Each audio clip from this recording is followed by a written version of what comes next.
and welcome to Frank Mac Now. Steve Jobs' authorized biographer, Walter Isaacson, said at a breakfast hosted by Fortune magazine that Apple will thrive even without its charismatic former leader because of some simple math.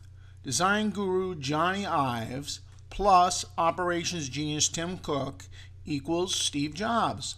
Isaacson firmly believes that its two most important executives can replicate much of what Jobs brought to the table. Now, one of the biggest questions looming over Apple since Jobs' passing is whether or not the company can survive. Jobs ingrained into their DNA how to do beautiful and creative engineering. The real question, says Isaacson, is can they ingrain it in the next generation? Isaacson insists that Jobs' most important creation was Apple. He wanted to build a company that would endure like Disney or GE for years. Quote, he didn't want a bozo explosion, end quote, in the executive ranks, which is why the team has brilliant leaders like Cook and Ive. Well, surprise, surprise. Adobe has announced that it is halting development of its Flash player for mobile browsers, surrendering to Apple in a war over web standards. Unfortunately, the move also signaled a strategic about-face to Wall Street, which left investors nervous about future growth. Adobe's concession to late Apple founder Steve Jobs, who derided Flash as an inefficient power hog, was accompanied with the announcement of a restructuring plan that involves laying off about 7% of Adobe's workforce. Here's part of Adobe's press release. Quote, our future work with Flash on mobile devices will be focused on enabling Flash developers to package native apps with Adobe Air for all the major app stores. We will no longer adapt Flash Player for mobile devices to new browsers, OS versions, or device configurations. Some of our source code licensees may opt to continue working on and releasing their own implementations. We will continue to support the current Android and Playbook configurations with critical bug fixes and security updates, end quote. Said Chris Green, technology analyst at Davies Murphy Group Europe, quote, it will affect their revenues, but not by a huge amount. The Flash Player for mobile is a product that is either given away for free or given away to device makers for a small royalty, end quote. PC World reports that according to market research company Informa Telecoms and Media, the number of public Wi-Fi hotspots is expected to increase by 350% in the next 4 years as operators look for ways to offload traffic from their mobile networks. Mobile data growth is a key reason for the rapid build-out of Wi-Fi hotspots, the report says.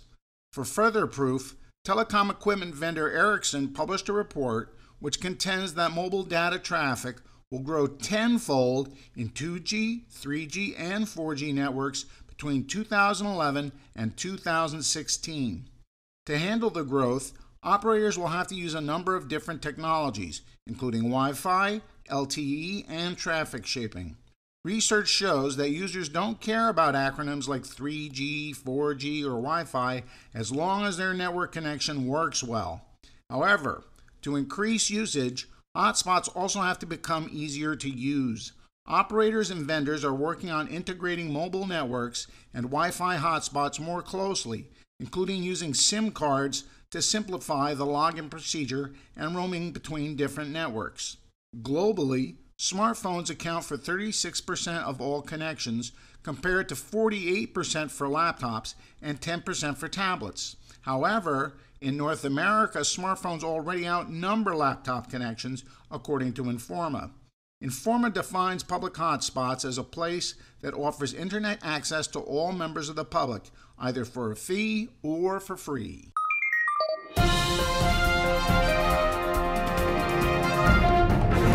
Truth triumphs fiction! Ah, them golden arches. An Arizona mother of 4 has been banned from 8 McDonald's restaurants where she repeatedly swabbed play areas for bacteria in a personal crusade for better cleanliness, various news organizations have reported.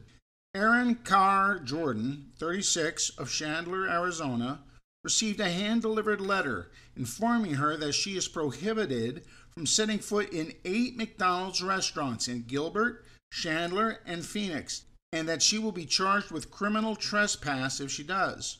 Cora Jordan told ABC News, "I've gotten positive responses from parents who said, 'Hey, I'm not banned, give me swabs.'" Geez, all this talk of Mickey D's has me hungry for a big macrovirus. Hello, Dennis Sellers here. As you're probably aware, all the Mac journalism world is abuzz with the speculation that Apple will produce its own HD TV set in 2012. At first, I was skeptical this would happen. I just didn't see the margins on it to make it worth Apple's time. However, I believe now that Apple will give this a try. I believe that they're going to have a upscale HD TV with several built-in speakers and a built-in subwoofer, and which will be at least partly operated by their Siri voice technology that debuted with the iPhone 4S. However, whether Apple does its own HD TV or whether it just sports a revamped version of the little set-top Apple TV, I would love to see Apple somehow work out a deal with the networks and content providers to offer a la carte TV subscription services on some of their devices, or on all their devices, perhaps using iCloud, their new set of iCloud or cloud services. I don't know about you, but I'm sick and tired of dealing with the cable and satellite companies. I was formerly a subscriber to Comcast TV. For the first year, the $99 package for TV, internet access, and phone service was a great deal. Once that expired, within the next 2 years, my bill went up by 150%, and most of that was charges for cable TV. I had a billion channels, but there was only a handful I really cared about watching. So I eventually kept the internet service, ditched Comcast's cable service, and went with Dish TV. That was okay for a while, but I noticed on my recent bill that since Dish has bought the Blockbuster company, that they have, my latest bill had a hidden charge for Blockbuster DVD rental service, or access to the DVD rental service, and I've never signed up for it. So it seems that Dish TV is up to the same sneaky practices that Comcast was.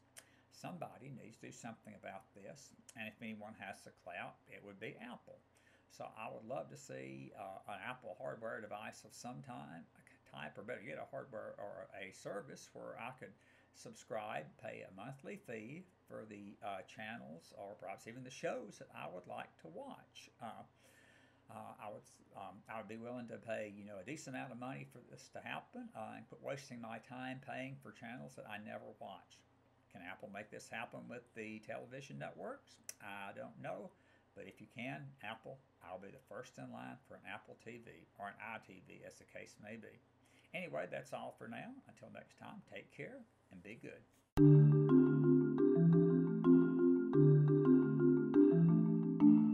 And that's all there is this week in the Magic Apple Kingdom, boys and girls. You may have noticed at the top of the show I called it YMPNow.